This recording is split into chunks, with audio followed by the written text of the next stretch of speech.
On the morning of day 9, the castaways awakened to mercifully mild weather, cooler air, overcast skies, and a light breeze. After enduring scorching sun and harsh rain over the past several days, this shift in weather was a relief. Spirits lifted as the tribes gathered, expecting another challenge. Instead, Jeff Probst greeted them with one of the most feared words in Survivor: drop your buffs. It was time for a randomized tribe swap. Chaos and uncertainty rippled through the group as they drew new buffs, leaving some stunned and others cautiously optimistic. The new Yellow 2.0 tribe was revealed as Karen, Shego, Velma, him, Lois, Ursula, and Shang. The tribe was a near-even mix of former Yellow and Blue members, with any original Yellow potentially in an interesting swing position. The dynamic between strong personalities like him and Ursula promised sparks, while Velma quietly noted the shifting tides. What no one else knew, however, was that Velma held a hidden immunity idol, and the only person she had shared that secret with, Tommy, was now on the other tribe. The new Blue 2.0 tribe featured Jerry, Tommy, King Boo, Tigger, Chica, Muriel, and Cosmo. This group included all 3 former Purple members, now fully integrated into a Yellow and Blue environment. While the Purple trio seemed outnumbered, Chica had proven her abilities before, and they were not to be underestimated. Meanwhile, King Boo, calm and calculating, remained quietly in possession of his own hidden immunity idol, unbeknownst to anyone else. As both tribes departed for their new camps, a feeling of unease and anticipation lingered in the air. New bonds would need to form quickly, old loyalties would be tested, and secret weapons might soon come into play. The game had officially entered its next phase. The new Yellow tribe arrived at camp under a calm day 9 sun, their new configuration a nearly even split. 4 from the original Yellow, Karen, Shego, Velma, and him, and 3 from the original Blue, Lois, Ursula, and Shang. The air was polite but tense as everyone put on their best fake smiles. While introductions and small talk passed for camaraderie, everyone understood that the lines were already drawn, and someone would soon be on the bottom. Karen immediately tried to reclaim her matriarchal role, directing setup efforts and reminding everyone where the water source was. But Lois, sharp-tongued and no-nonsense, wasn't impressed. That was her job on her previous tribe, and Karen stepping in as the tribe mother was threatening to her. Their interactions, though civil, bristled with passive-aggressive energy. Thanks, Karen, but I've built a shelter and been on a tribe before. Lois quit, earning a stifled smirk from Ursula. Lois was still annoyed Francine had been voted out the night before, and being swapped into a probable minority wasn't exactly lifting her spirits. Shego, cool-headed and always calculating, quickly pulled him and Velma aside to re-establish their bond. In the privacy of the jungle path, they whispered through strategy. We're up 4 against 3 right now, Shego said, but I don't trust Karen long-term once those 3 are gone. Velma agreed but insisted they keep appearances smooth, especially since she still had her hidden immunity idol, known only to Tommy, now swapped to Blue. The 3 agreed to stay strong, but him and Shego winked to each other behind Velma's back, prepared to flip on her if necessary. Safety in numbers, team. Like my good friend always says, let's split up. Our best path right now is to divide and conquer, Velma said confidently, her mind set on befriending Lois as a future number. While everyone settled in, him floated through camp like a pink fog, dramatic and mysterious, offering fruit with exaggerated bows and twirling through conversations. While his flamboyant antics entertained Shang, they also raised red flags for Ursula, who told Lois in a low voice, he's either harmless or dangerously unpredictable, and I don't like not knowing which. Lois and Ursula spent most of the day subtly observing the Yellow 4, while Shang blended in socially. The original Yellows liked his no-nonsense approach. Ursula was especially intrigued by Shego, who she suspected held more sway than she let on. Shego's the head of the snake, Ursula said quietly. Cut her off, and maybe the rest scatter. Lois uttered a quiet MHMM and set her sights to integrate with the power players, especially Velma and Shego. Velma watched from a distance. She was observing how these newcomers operated, and she had her eyes on working with at least one of them. Shang, meanwhile, found himself in a strange position. While he was comfortable with Lois and Ursula, both sides made overtures. Karen tried appealing to his sense of strength and order, saying, "You're level-headed, we need that right now," and Velma, later that afternoon, made a more tactical pitch, "Stick with us for 2 votes, and we'll give you majority control after the merge." Shang knew they wanted him to flip, but would that make sense for him in the long run? Either way he felt on the bottom. By sundown, the tribe gathered for a modest meal of rice and limp crab meat. Tension simmered beneath the surface. Lois and Karen clashed again over how much rice to cook, prompting a sharp exchange. "Some of us don't want to starve tomorrow," Lois snapped. Karen rolled her eyes but held her tongue, for now. Sorry, Lois, Karen half apologized. I forgot that with age comes experience. Lois brushed it off for the moment. She had other issues to worry about. The old yellow player seemed unified, but cracks were forming. Him's unpredictability and Karen's domineering approach left Shego and Velma exchanging frequent eye rolls. The original Blue 3 knew they were outnumbered, but they weren't outplayed yet. Auctions were arising, with Shang's vote potentially up for grabs, Lois looking for cracks, Ursula manipulating from the shadows, idols hidden in pockets, and egos colliding. The new yellow tribe's harmony was already hanging by a thread. Night fell over the camp, but nobody was sleeping easy. The new blue tribe, Jerry, Tommy, King Boo, Tigger, Chica, Muriel, and Cosmo, arrived at camp mid-morning on day 9, the air thick with cautious optimism and quiet calculation. 3 former purple members, 2 from original yellow, and 2 from original blue created a delicate balance that no one could ignore. Jerry, ever the diplomat, immediately stepped into a leadership role, welcoming the newcomers and helping orient them around camp. He made a particular effort to connect with Muriel, whose gentle warmth reminded him of his wife. You and I, we're the calm ones in this chaos, he told her with a kind smile. Muriel, flattered and strategic in her own right, responded warmly, starting to see Jerry as a potential ally in a sea of uncertainty. Yes dear, we are. Chica and I are happy to be involved, and I hope we can stay that way. She smiled as sincerely as she could muster. Tommy, more guarded, had his eyes on the long game. With his closest ally Velma now on the other tribe, and in possession of a hidden immunity idol he alone knew about, he found himself playing more conservatively. He stuck close to Jerry and remained wary of Chica, whose robotic demeanor made her hard to read. That chicken creeps me out, he confided to Jerry with a nervous laugh. Jerry agreed. Unfortunately that chicken may be our way through this. My personal assistant is a robot, and she's lovely. Maybe Chica is as well, and we can bring her into an alliance. Jerry talked out his thoughts. We need numbers fast. You, me, Muriel, and the robot, he pitched. Tommy shrugged and decided he needed some coconut juice to think on it. King Boo, meanwhile, drifted like a shadow, literally. The ghost was hard to pin down, both in movement and in conversation. He maintained a mysterious distance, offering little insight into his game. What no one knew was that King Boo still held the hidden immunity idol he'd found back at the original blue camp. Though he trusted no one, he noted that Chica and Muriel seemed especially close, and he made it a quiet mission to watch them carefully. He giggled to himself as he phased in and out of conversations. Tigger, as always, bounced around with boundless energy, trying to lighten the mood. This tribe's gonna be the bounciest, bestest tribe yet, he cheered, though his attempts at comic relief were met with mixed reactions.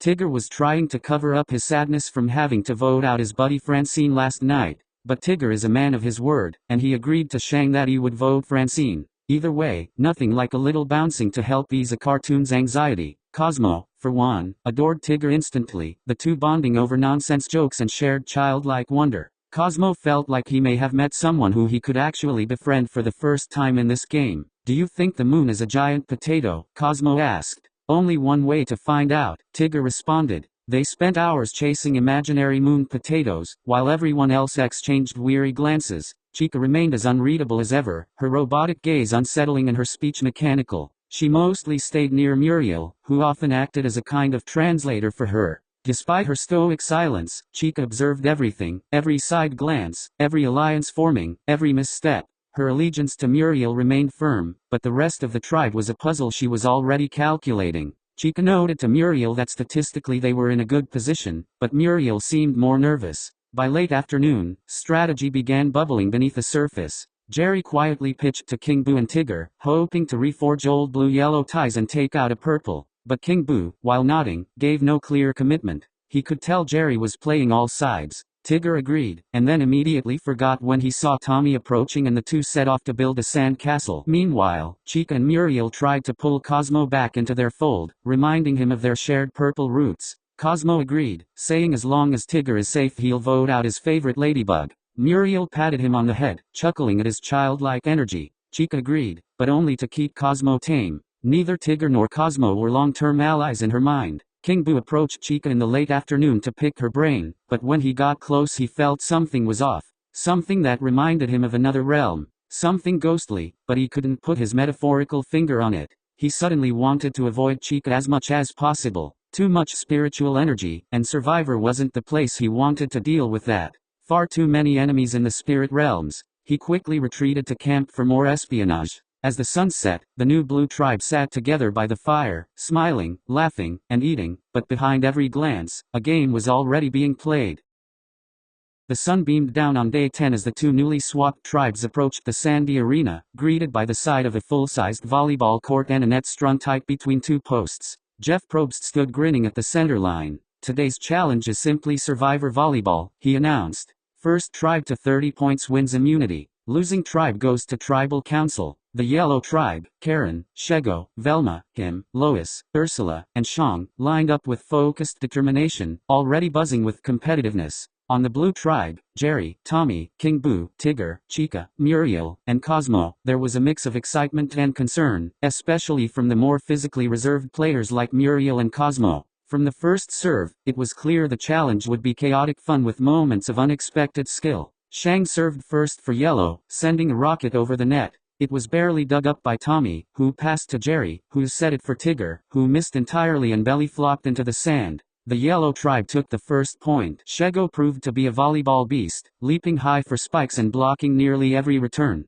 Karen, surprisingly agile, dove for digs and kept the ball alive. On the blue side, King Boo floated ominously near the net, using his ghostly form to seemingly hover in place for eerie blocks. At one point, he phased through a spike, legal, Jeff reluctantly confirmed, and tapped it back over, drawing a cheer from his team. The score climbed quickly, with Yellow surging ahead 15-8 behind aggressive serves from him, who cackled after every ace, and some smart plays by Velma, who called out opposing positions with keen observation. But the Blue Tribe rallied as Muriel, despite her age, showed unshakable consistency with careful bumps and perfect sets. Chica, while mostly silent, became a wall at the net, her mechanical precision allowing for perfect timing on every jump. Midway through the match, with Yellow leading 20-16, Cosmo shocked everyone by scoring 3 points in a row, mostly by accident. He tripped into a serve that floated just over the net and landed untouched. Then he blocked a spike with his head, and finally, he hit the ball backwards over his shoulder in a wild flail that found an empty spot in Yellow's court. Tensions rose as both tribes neared the finish. Tied at 28-28, it came down to focus. On a critical point, Lois served deep, but Tommy managed to dig it up. Jerry set the ball high for King Boo, who floated up and slammed it down between Shego and Shang. Match point, Blue 29, Yellow 28. On the final play, Chica served with robotic precision. The ball went long, or so Yellow thought, but it clipped the baseline by inches. Jeff blew the whistle. Blue Tribe wins immunity. The Blue Tribe exploded with celebration, with Tigger bouncing around and Muriel and Jerry sharing a relieved hug. On the Yellow side, frustration was evident, especially on Shego's face. Their first tribal as a new group loomed ahead, and no one wanted to be the first one voted out post-swap. Back at the new Blue Tribe camp, the mood was light and celebratory after their nail-biting volleyball victory. Tigger bounced enthusiastically along the beach, still pumped from the win, while Cosmo relived his accidental game-saving moves to anyone who would listen. Chica quietly tended to the fire, her usual robotic calmness returning now that the challenge was behind her. Muriel, though relieved by the win, used the opportunity to bond more with Tommy, subtly asking questions about the old Yellow dynamics. Tommy, cautious but friendly, didn't give up much, though he let slip that he had a strong connection with Velma, now on the other tribe. King Boo remained quiet but observant. He occasionally slipped away from camp to pace in the trees, gripping the idol hidden in his belongings. While he wasn't in immediate danger, the tribe swap had scrambled loyalties, and he wasn't taking chances. Jerry and Muriel spent some quiet time by the shoreline, exchanging stories about their lives outside the game, while Chica and Tigger gathered palm fronds together, developing a strange but efficient teamwork. Though the win brought temporary calm, strategic gears were clearly beginning to turn as players eyed future votes and tribe dynamics. Back at the new Yellow Tribe camp, tension settled over the group like a thick fog after their hard-fought volleyball loss. The silence from the walk back lingered as everyone processed the reality: someone would be the first to go from the new configuration. Karen, Shego, Velma, and him, the former Yellow Four, immediately huddled near the shelter, instinctively reforming their original bond. Though the addition of Lois, Ursula, and Shang brought new variables, the Yellow Four quietly agreed to stick together, at least for now. Velma, ever the thinker, kept a keen eye on Shang. He was a physical asset and socially smooth, making him a potential long-term threat. While the old Yellow players regrouped, Lois approached Ursula at the water well. "We're on the outs here," she whispered, "but if we can just swing one vote, we're back in the game." Ursula nodded thoughtfully. She'd seen enough games to know when to shift and when to wait. "Look, Lois," Ursula muttered, frustrated but determined. "I know you voted for me at the last vote, and we can deal with that later. But tonight, we don't have a choice other than to work together." She suggested they target Karen, perceiving her as both blunt and not particularly strategic. Lois agreed but suggested they feel out Shang to make sure he hadn't flipped. The two went back and forth trying to decide who would be the best possible swing vote.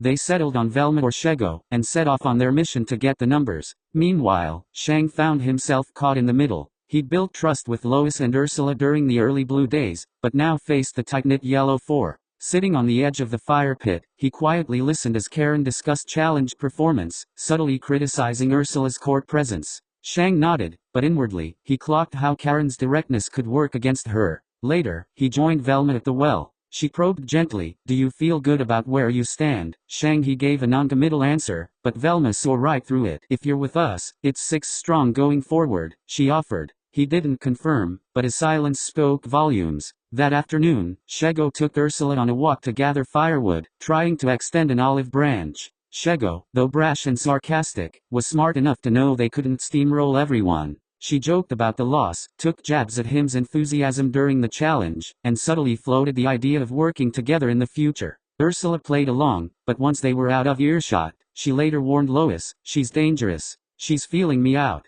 Lois and Ursula had started panicking internally. Velma, meanwhile, excused herself from camp under the guise of looking for fruit. She didn't actually need any. Instead, she ducked into the jungle for a solo moment to think and subtly check the trees for any hint of an idol, just in case. She still had the one she found back at Original Yellow, but she wasn't about to let anyone know. The more options, the better. Him floated through camp, flamboyant and unreadable as ever, but sharp. He sensed the tension. That night, he floated the idea to Shego and Velma, "We don't need Karen if Shang flips. Maybe we pull in someone else, just for safety." Shego dismissed it. Karen was loyal, albeit abrasive. But Velma made a mental note. As dusk approached, Shang was still undecided. Karen approached him directly, laying it all out. "Stick with us and you're 5 deep. You'll never be on the bottom." It was compelling, but Ursula's argument earlier had stuck with him. "They've got 4. You're 5. That makes you a number, not a partner." As the tribe ate their modest dinner of bland root vegetables and boiled leaves, conversation was sparse.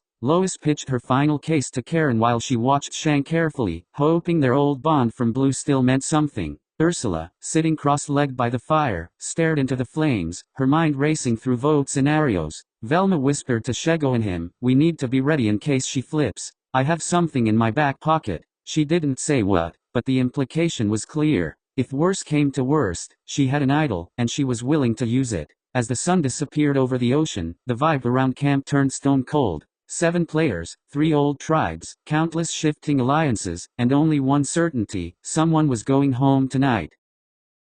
As night fell on day 10, the new Yellow tribe made their way to tribal council for the first time as a reformed unit. The flames flickered in the torches as each castaway took their seat, casting long shadows across their anxious faces. Jeff Probst welcomed them, immediately probing into the dynamics of the swap. Karen was the first to speak, blunt as ever. "You've got 4 of us from Original Yellow. It makes sense to stay strong." Jeff raised an eyebrow. "So is this an old tribe versus new tribe vote?" Karen smirked. "It's Survivor. It never stays that simple." Jeff turned to Lois, who leaned forward and spoke with calculated calm. "I think loyalty matters, but so does flexibility. People who can adapt last longer." Ursula backed her up, suggesting that some players were playing too hard, too fast. The implication wasn't missed. Shang found himself squarely in the spotlight. Jeff asked if he felt like the swing vote, and Shang admitted it wasn't an easy position. "I've got relationships on both sides," he said carefully, "but I have to do what's best for my game long term." Every eye was on him.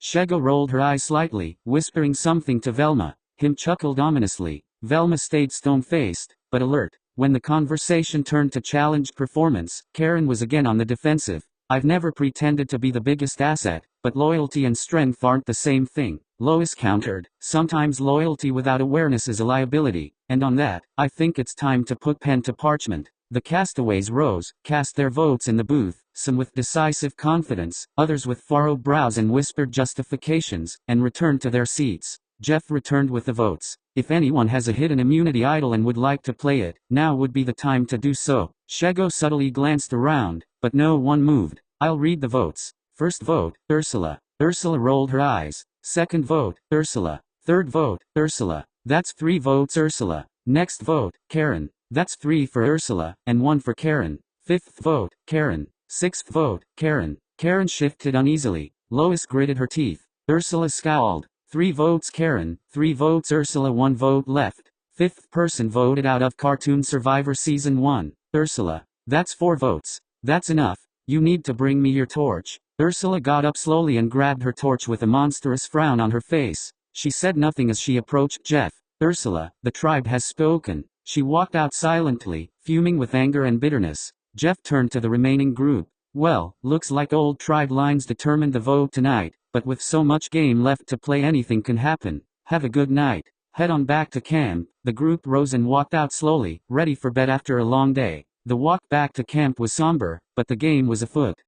The new yellow tribe returned to camp under a tense moonlight, the mood quiet and reflective after Ursula's blindside. Karen, Shego, Velma, and him huddled briefly by the fire, relieved their alliance held strong even though Shang couldn't be swung. Still, they agreed to keep a close eye on him. His vote could change the game next time. Lois, clearly shaken, sat apart sharpening tools in silence, stewing over the vote. Shang offered her a quiet apology on their behalf, but Lois wasn't ready to forgive. Feeling exposed and outnumbered, Velma, still holding her hidden immunity idol in secret, felt more confident than ever, but also more aware that alliances could shift in an instant. With trust fraying on both sides and the lines drawn sharper than ever, the tribe drifted off to a restless sleep, knowing the game was only going to get more complicated from here on out.